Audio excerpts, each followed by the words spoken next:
The Secret Garden, Chapter 1. There is no one left.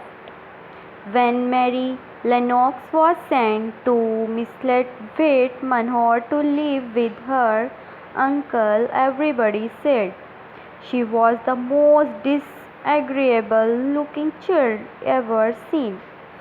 It was true, too. She had a little thin face and a little thin body, thin light hair and a sour expression.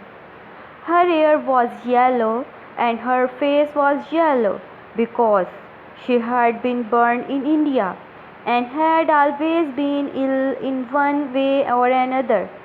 Her father had held a position under the English government and had always been busy and ill himself, and her mother had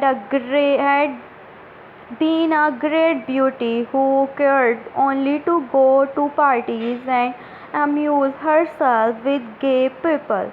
She had not wanted a little girl at all, and when Mary was born, she handed her over to the care of an ayah, who was made to understand that if she wished to please the Mem Sahib, she must keep the child out of sight as much as possible.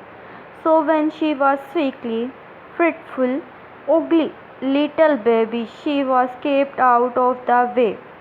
And when she became a sickly, fretful, dawdling thing, she was kept out of the way also.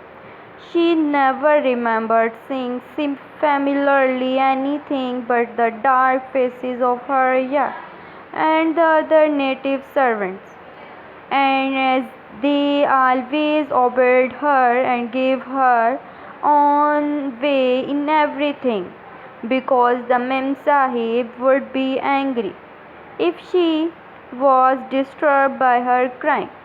By the time she was 6 years old, she was tyrannical and selfish, a little pig as ever lived.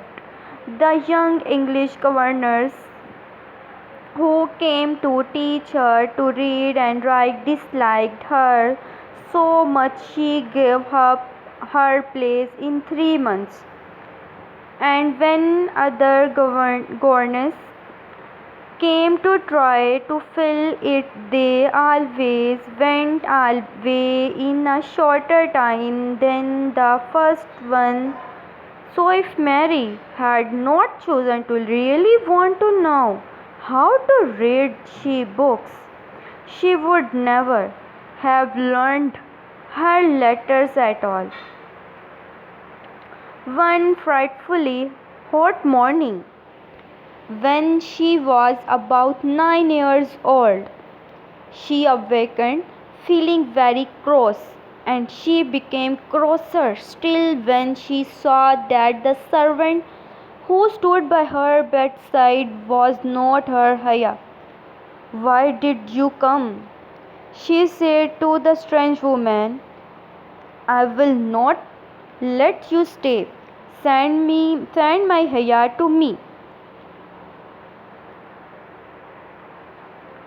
The woman looked frightened, but she only stammered that the Haya could not come, and when Mary threw herself into a passion and beat and kicked her, and repeated that it was not possible for the Haya to come to Missy Sahib. There was something mysterious in the air that morning. Nothing was done in its regular order, and several of the native servants seemed missing, while those whom Mary saw slunk or hurried about with ashy and sacred faces. But no one would tell her anything, and her Haya did not come. She was actually left alone as the morning went on, and at last she wandered out into the garden and began to play by herself under a tree near the veranda.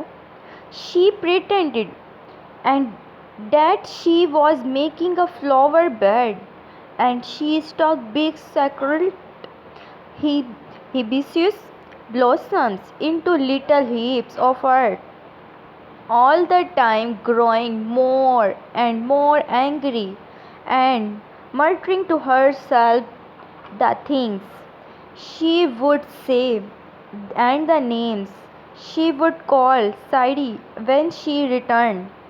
Pig, pig, daughter of pigs, she said, because to call a native a pig is the worst insult of all.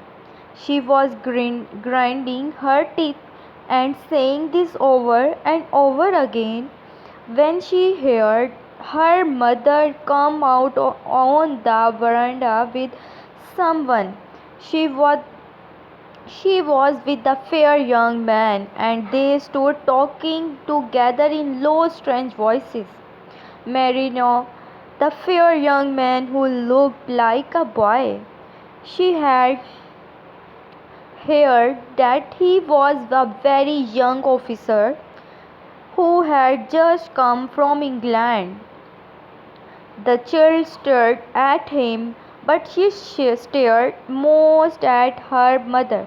She always did this when she had a chance to see her, because the Mem Sahib Mary used to call her that oftener than anything else. Was such a tall, slim, pretty person and wore such lovely clothes.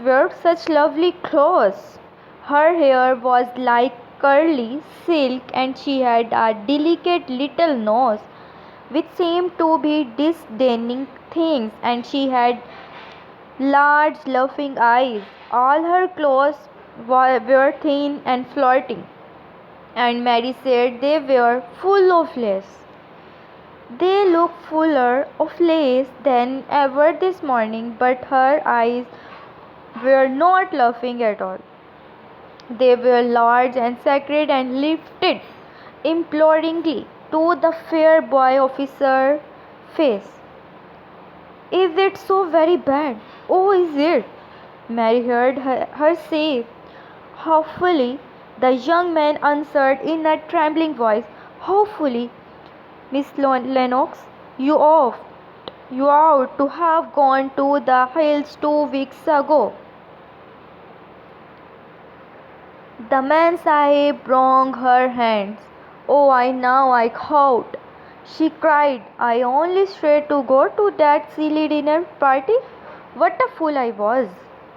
At that very moment, such a loud sound of wailing broke out from the servants' quarters that she clutched the young man's arm, and Mary stood shivering from head to foot. The wailing grew wilder and wilder. What is it? What is it? Mr. Lennox gasped. Someone has died, answered the boy officer. She did not say it had broken out among your servants. I did not know. The Mem Sahib cried, come with me, come with me, and she turned and ran into the house. After that, appalling things happened, and the mysterious of the morning was explained to Mary. The cholera had broken out in its most fatal form, and people were dying like flies.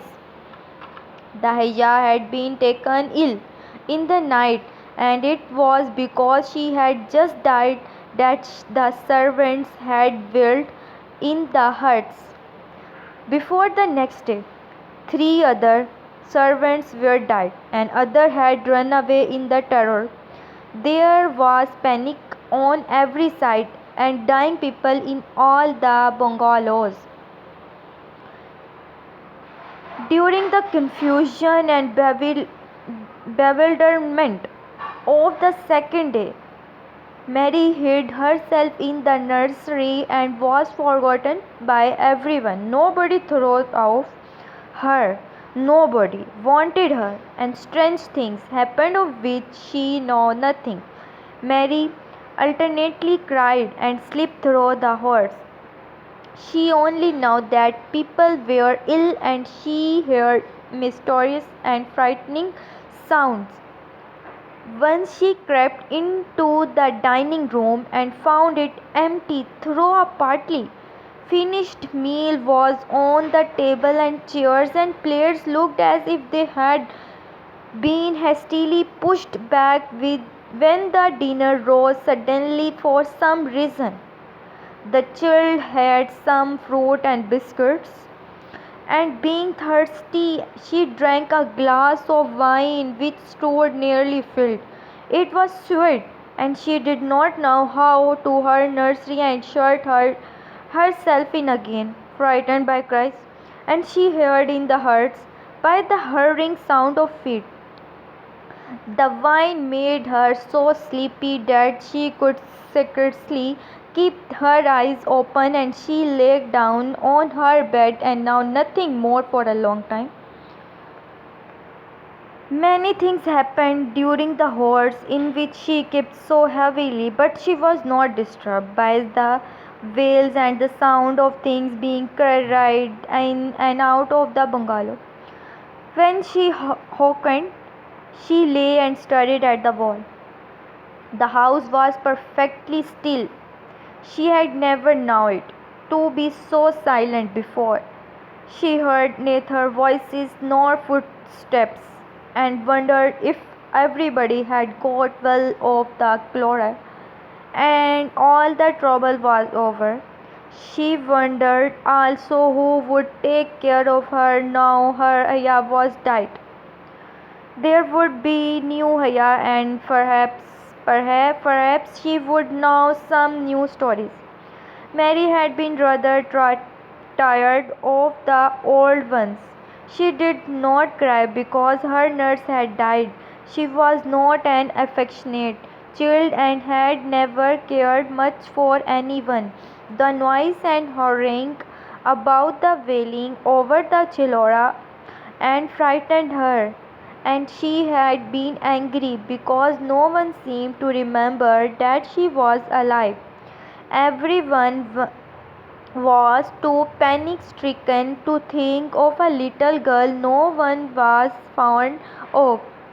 When people had the cholera, it seemed that they remembered nothing but themselves.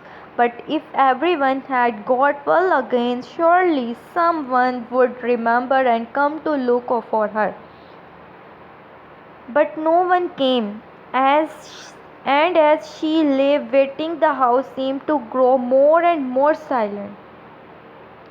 She heard something rustling on the matting, and when she looked down, she saw a little snake gliding along and watching her with eyes like jewels. She was not frightened because he was a harmless little thing. क्या? Frightened because he was a harmless little thing who would not hurt her, and he seemed in a hurry to get out of the room. He slipped under the door as she watched him. How cute and cute it is, she said. It sounds as if there was no one in the bungalow but me and the snake. Almost the next minute she heard footsteps in the compound and then on the veranda. They were men's footsteps, and the men entered the bungalow and talked in low voices. No one went to meet or speak to them, and they seemed to open doors and look into rooms. What desolation! She heard one's voice say, "That pretty, pretty woman! I suppose the child too. I heard there was a child though no one ever saw her." Mary was standing in the middle of the nursery when they opened the door a few minutes later. She looked an ugly, cross little thing and was frowning because she was beginning to be hungry and feel disgracefully neglected. The first man who came in was a large officer. She had once seen talking to her father. He looked tired and troubled, but when When he saw her, he was so startled that he almost jumped back. Barney, he cried out, there is a child here, a child alone, in a place like this. Mercy on us. Who is she? I am Mary Lennox. The little girl said, drawing herself up stiffly. She thought the man was very rude to call her father Bungalow. A place like this. I felt asleep once. Everyone had the Chlora and I have only just wakened up. Why does nobody come? It is the child no one ever saw, exclaimed the man, turning to his companion. She has actually been forgotten. Why was I forgotten? Mary said, stamping her foot. Why does not nobody come? The young man whose name was Barney looked at her very sadly. Mary even thought she saw him wink his eyes as if to wink tears away. Poor little kid, he said. There is nobody left to come. It was in the strange and sudden way that Mary found out that she had neither father nor mother left, that they had died and been cried away in the night, and that the few native servants who had not died also had left the house as quickly as they could get out of it. None of them even remembering that there was a Mrs. Sahe. That was why the place was so quiet.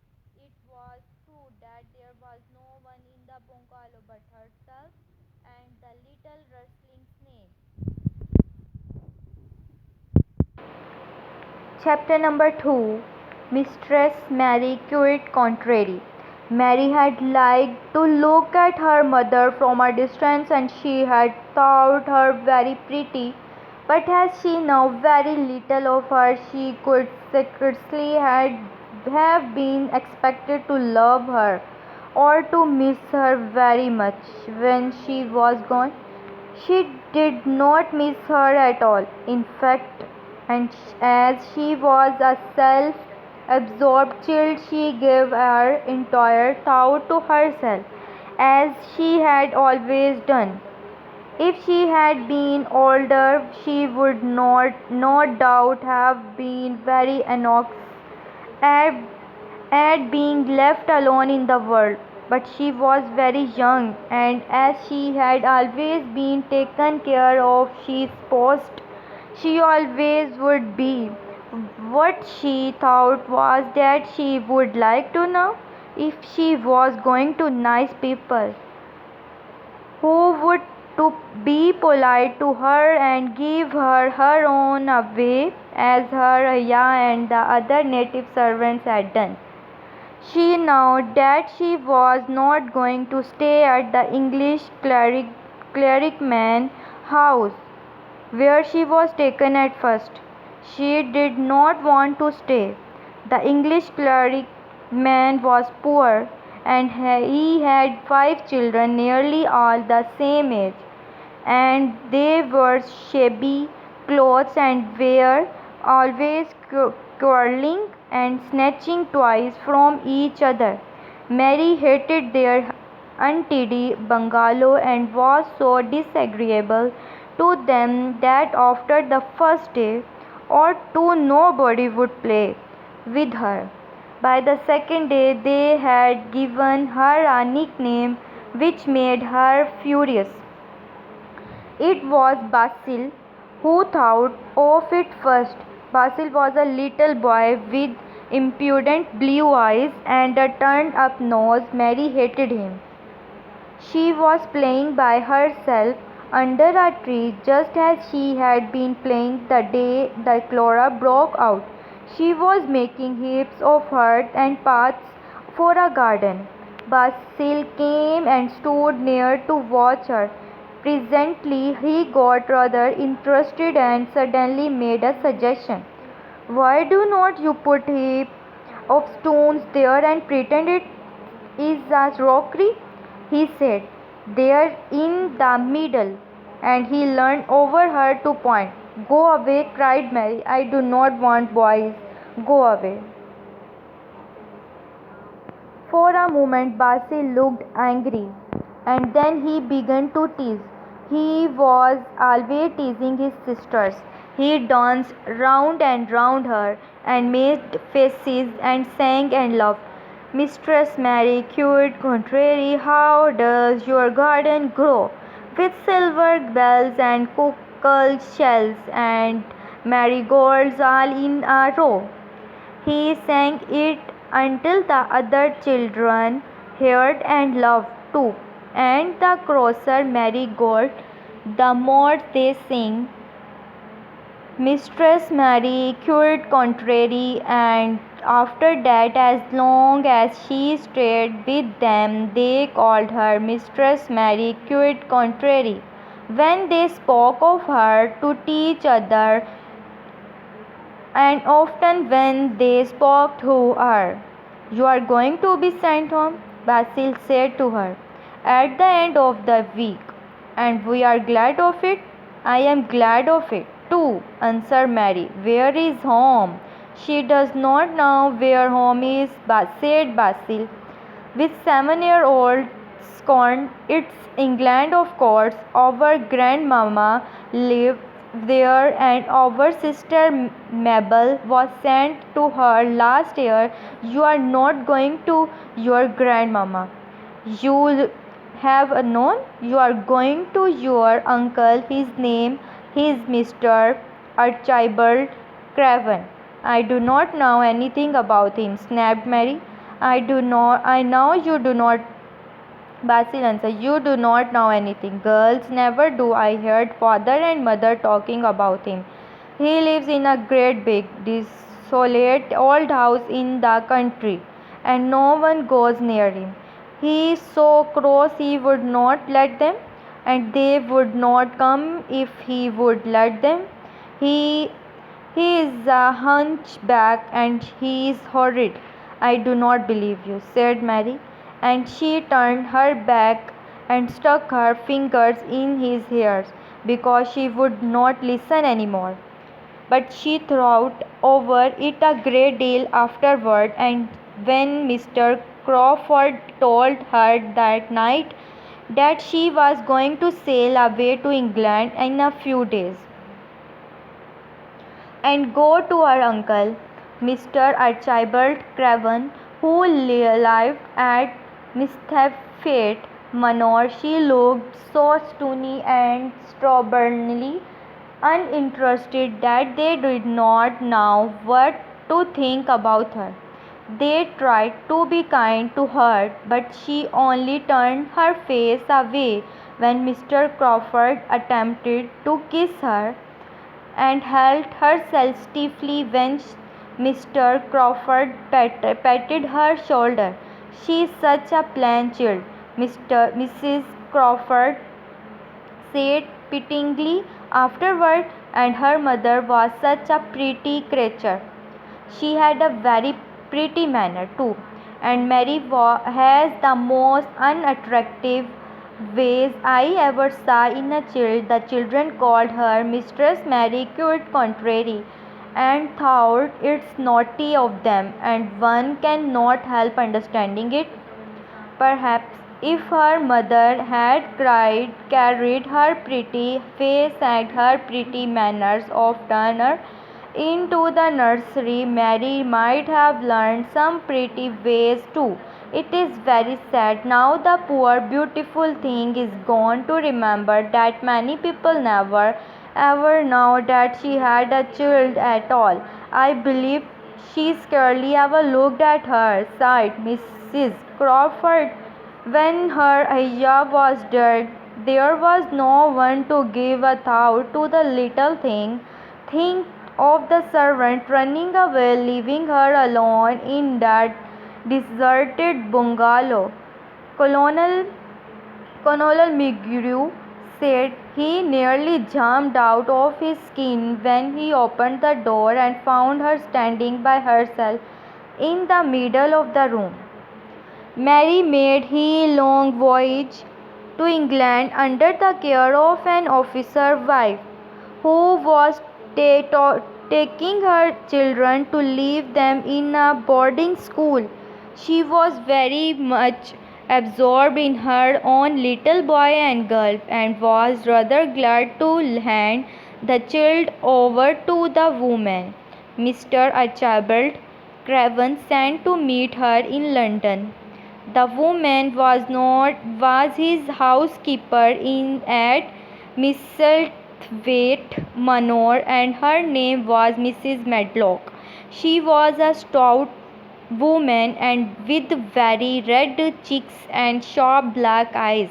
She wore a very purple dress, a black silk mantle with jet fringe on it, and a black bonnet with purple velvet flowers, which stung up and trembled when she moved her head. Mary did not like her at all, but as she very seldom liked people, there was nothing remarkable in that. Besides which it was very evident Mrs. Medlock did not think much of her. My word, she is a plain little piece of goods, she said, and Woodard heard that her mother was beauty. She has not handed much of it down. Has she, ma'am? Perhaps she will improve as she grows older, the officer's wife said good-naturedly. If she were not so sallow and had a nicer expression, her features are rather good. Children alter so much. She will have to alter a good deal, answered Mrs. Medlock. And there's nothing likely to improve children as Miss Thelwait, if you ask me. They thought Mary was not listening because she was standing a little apart from them at the window from the private hotel they had gone to. She was watching the buses and cabs and people, but she heard quite well, and was made very curious about her uncle and the place he lived in. What sort of a place was it, and what would he be like? What was a hunchback? She had never seen one. Perhaps there were none in India, since she had been living in her other people's houses and had had no hire.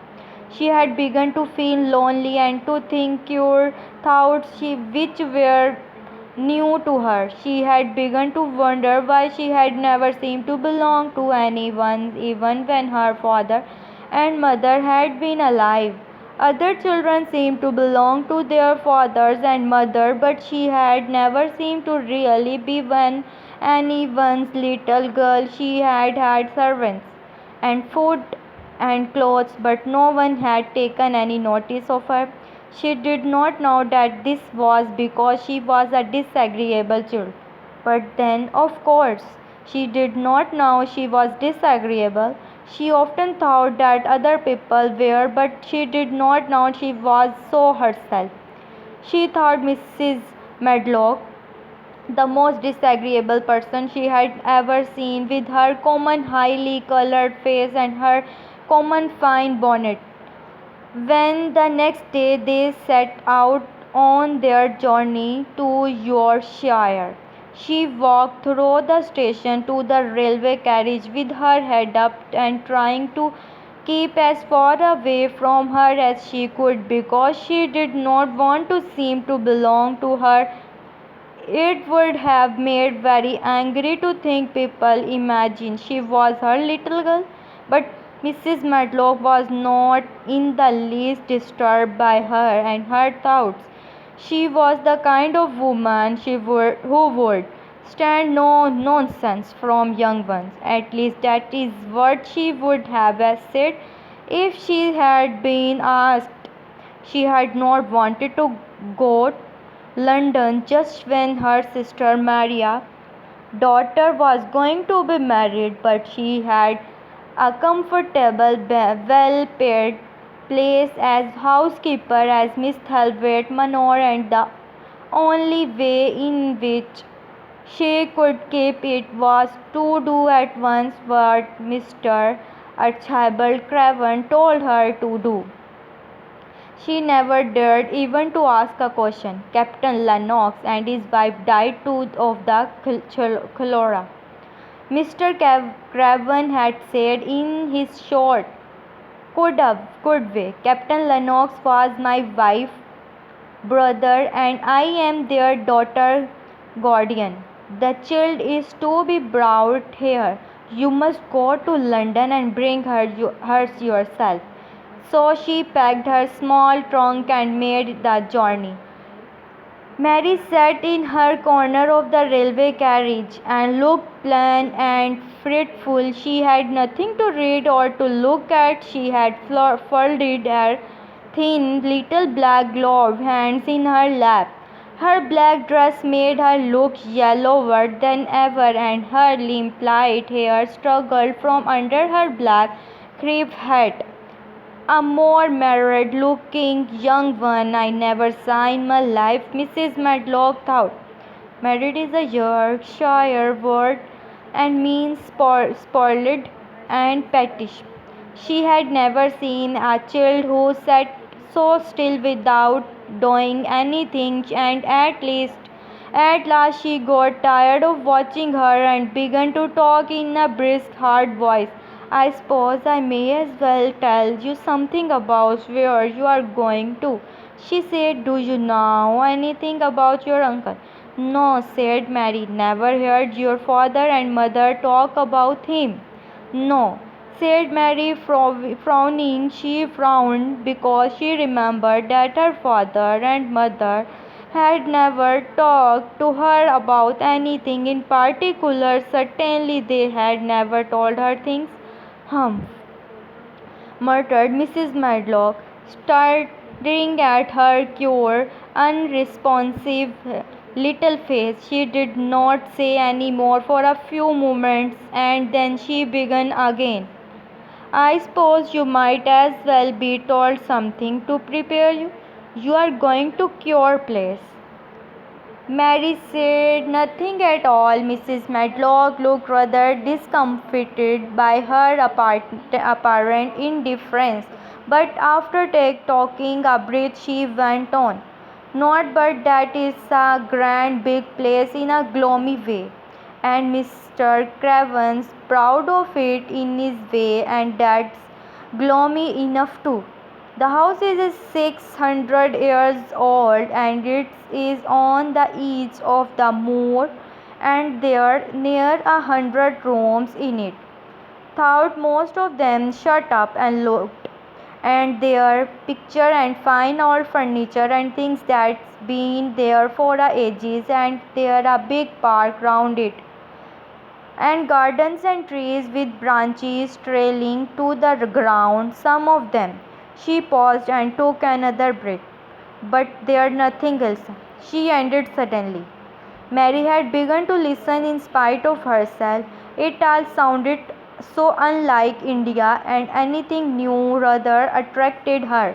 But she did not intended to look as if she were interested. That was no one of her unhappy, disagreeable ways, so she sat still. Well, said Mr. Medlock. What do you think of it? Nothing, she answered. I know nothing about such places. That made Mrs. Medlock laugh a short of laugh.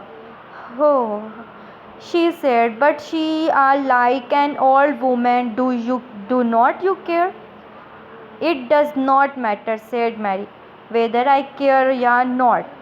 You are right enough there, said Mr. Medlock. It does not. What you are to be kept at Miss Thalberg Manor for, I do not know, unless because it's the easiest way. He is not going to trouble himself about you, that's sure and certain. He never troubles himself about no one. She stopped herself as if she had just remembered something in time. He's gone a crowd back, she said. that set him wrong. He was a sure young man and got no good of all his money and big place till he was married. Mary's eyes turned toward her in spite of her intention not to seem to care. She had never thought of Hunchback being married, and she was a trifle surprised. Mrs. Medlock saw this, and as she was a talkative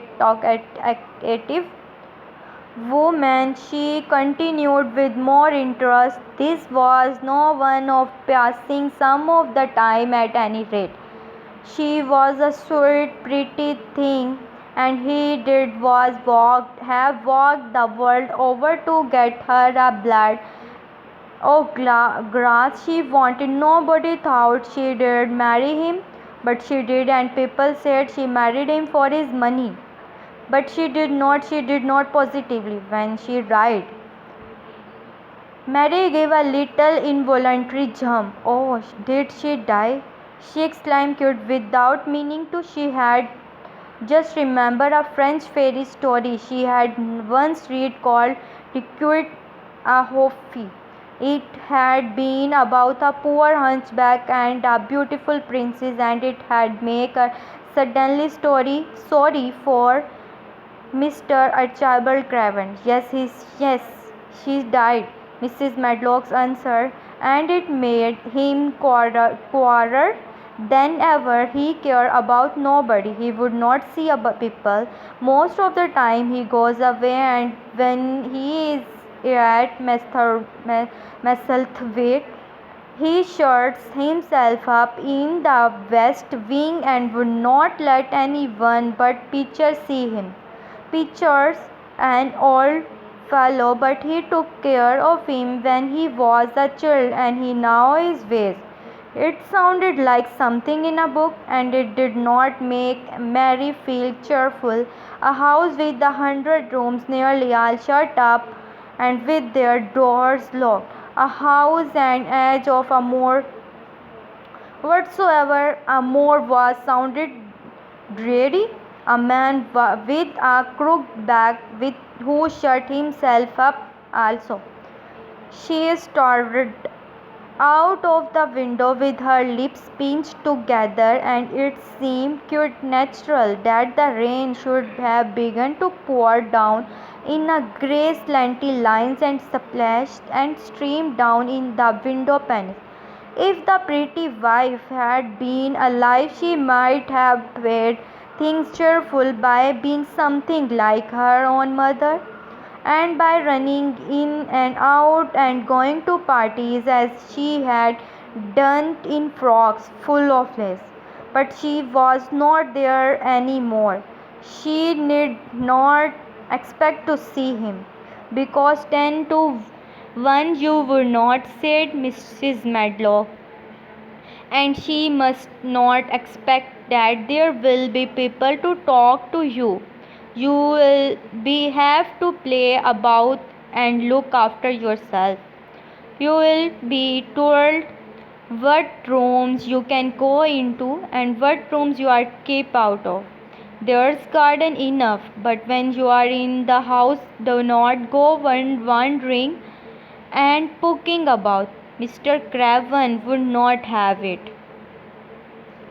I shall not want to go poking about, said sure little Mary, and just as suddenly and as she had begun to be rather sorry for Mr. Archibald Craven, she began to cease to be sorry and to think he was unpleasant enough to deserve all that had happened to him. And she turned her face toward the streaming panes of the window of the railway carriage and gazed out at the grey rainstorm, which looked as if it would go on forever and ever. She watched it so long steadily that the greyness grew heavier and heavier before her eyes. She fell asleep.